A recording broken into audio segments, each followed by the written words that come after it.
নৈহাটি ফেরিঘাটে রবিবার ৩টি চারচাকার গাড়ি হড়পা বানে গঙ্গায় ডুবে গেল। জানা যায়, গাড়ির আহুরি বড়মার মন্দিরে পুজো দেখতে এসে গাড়িগুলি রেখেছিলেন। পুরপ্রধান অশোক চট্টোপাধ্যায় জানান, নিষেধ করা সত্ত্বেও গার্ড রেল সরিয়ে গঙ্গার পাড়ে গাড়ি রাখা হয়। এখন হঠাৎই জোয়ারের গঙ্গার জল বেড়ে যাওয়ায় এই বিপত্তি দেখা দিয়েছে বলে মনে করেন।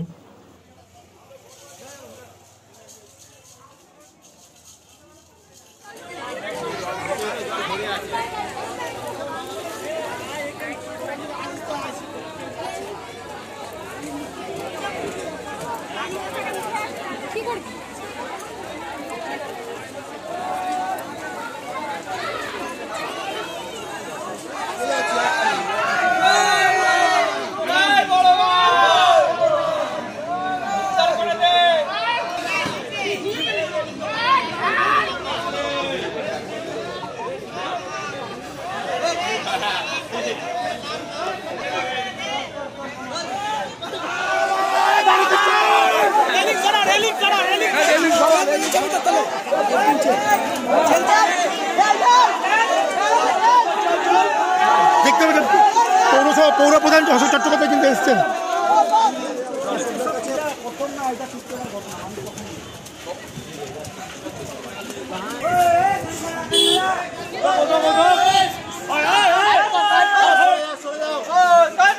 ঢোকা